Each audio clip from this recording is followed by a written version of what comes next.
Assalamualaikum warahmatullahi wabarakatuh.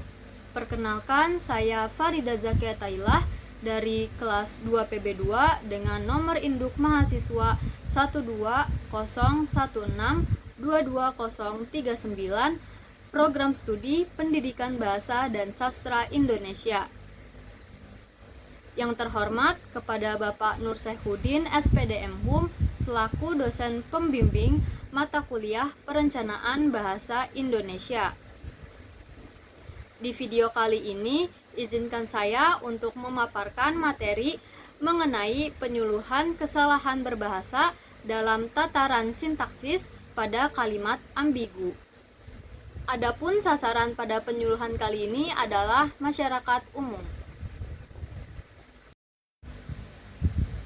Sebelum mengenal lebih jauh kesalahan berbahasa dalam tataran sintaksis pada kalimat ambigu, di sini saya akan menjelaskan terlebih dahulu apa itu sintaksis.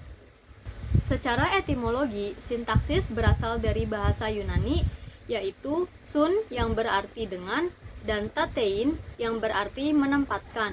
Sehingga secara etimologis, sintaksis dapat diartikan menempatkan bersama-sama kata menjadi kelompok kata atau sebuah kalimat.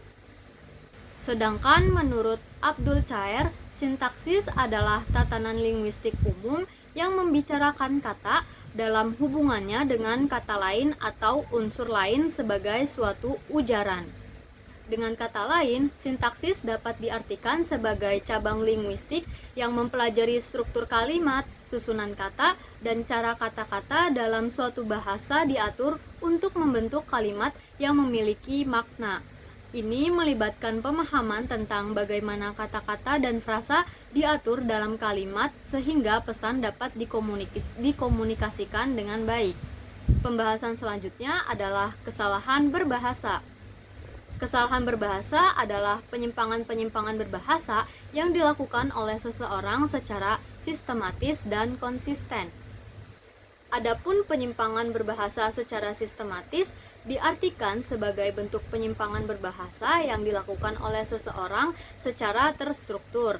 Penyimpangan berbahasa secara sistematis ini akan terjadi mulai dari hal yang kecil hingga hal yang besar.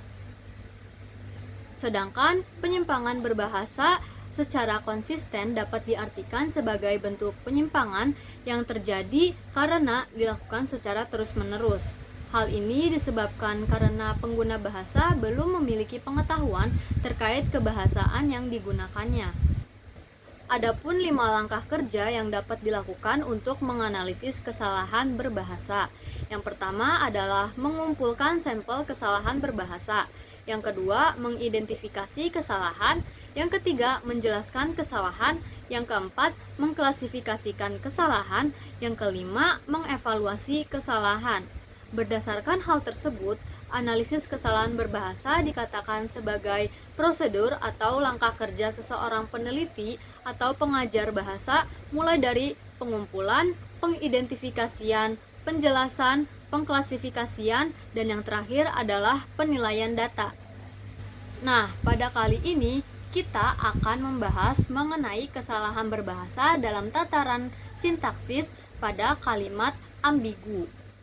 Sebelum membahas kesalahan berbahasa pada kalimat ambigu, alangkah lebih baiknya kita mengetahui terlebih dahulu apa yang dimaksud kalimat ambigu serta apa saja struktur kalimat agar kita dapat menganalisis apabila terjadi kesalahan. Kalimat ambigu merupakan kalimat yang rancu atau memiliki dua makna. Kalimat ambigu seringkali menjadi kalimat yang tidak bisa dipahami oleh beberapa orang. Kalimat ambigu ini dapat terjadi karena beberapa alasan, diantaranya yaitu ada intonasi yang tidak tepat. Yang kedua, ada penggunaan tanda baca yang tidak tepat. Yang ketiga, penggunaan kata yang tidak tepat. Dan yang terakhir itu adalah susunan kata yang tidak tepat. Pembahasan selanjutnya adalah struktur kalimat. Seperti yang kita ketahui, komponen-komponen utama dalam sebuah kalimat terdiri dari subjek, predikat, objek, dan keterangan serta yang lainnya yang membentuk struktur dan memberikan makna pada sebuah kalimat. Berikut ini adalah penjelasan mengenai komponen-komponen yang telah disebutkan. Pertama, subjek. Subjek adalah bagian kalimat yang berisikan orang, hewan, benda yang melakukan tindakan atau yang dijelaskan. Subjek biasanya berupa siapa atau apa yang menjadi fokus kalimat. Contohnya adalah Ina. Dalam kalimat Ina makan kerupuk, Ina berperan sebagai subjek dan makan berperan sebagai predikat serta kerupuk berperan sebagai objek. Komponen yang kedua adalah predikat. Predikat adalah bagian kalimat yang berisi suatu tindakan, keadaan, atau pernyataan tentang subjek. Contohnya pada kalimat Ina makan kerupuk, yang menjadikan predikat adalah makan, sedangkan subjeknya adalah Ina. Komponen yang ketiga adalah objek. Objek merupakan bagian kalimat yang menerima suatu tindakan yang dilakukan oleh subjek.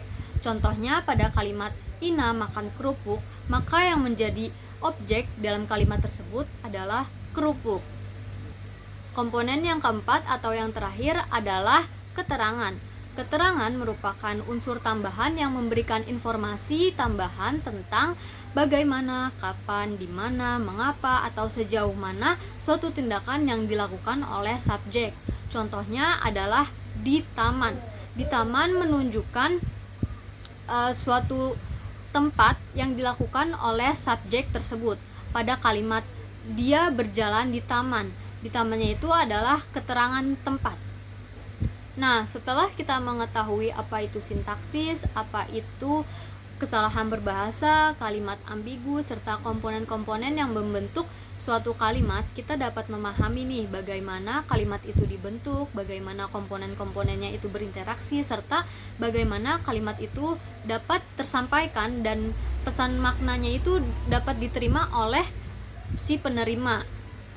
Pembahasan berikutnya adalah contoh kalimat yang ambigu. Di sini saya sudah menyediakan dua kalimat ambigu yang bisa kita analisis dan kita perbaiki kalimat-kalimatnya untuk membentuk kalimat yang efektif serta maknanya dapat dimengerti oleh orang lain. Yang pertama itu ada kalimat mobil Pak RT yang baru harganya mahal. Kalimat tersebut itu merupakan kalimat ambigu karena ada dua makna yang terkandung dalam kalimat tersebut. Yang pertama itu bisa mobil yang baru dan yang kedua adalah Pak RT-nya yang baru. Nah, dalam hal ini kita dapat memperbaiki kalimat tersebut menjadi mobil baru milik Pak RT harganya mahal. Ataupun kalau misalkan kita mau menyampaikan bahwa mobil milik Pak RT yang baru itu mahal, pola kalimatnya dapat seperti mobil itu milik Pak RT yang baru dan harganya mahal. Seperti itu. Contoh yang kedua, kalimat ambigu pada kalimat Rudi datang ke rumah Andi memberi tahu. Dalam kalimat tersebut terjadi keambiguan dalam frase memberitahu. Nah, pada kalimat tersebut, memberitahu itu dapat bermakna memberikan tahu sebuah makanan atau tahu sebuah informasi. Nah, perbaikan kalimat tersebut dapat ditambahkan dengan menambahkan satu komponen struktur dalam kalimat, yaitu komponen pelengkap. Contohnya itu tahu bulat, berarti perbaikan kalimat yang benarnya itu adalah Rudi datang ke rumah Andi memberi tahu bulat. Seperti itu kira-kira. Baik, sekian materi yang dapat saya sampaikan. Kurang lebihnya mohon maaf. Semoga materi pada kali ini dapat diterima dengan baik dan dapat bermanfaat bagi teman-teman semua. Kurang lebihnya mohon maaf. Wassalamualaikum warahmatullahi wabarakatuh. Terima kasih.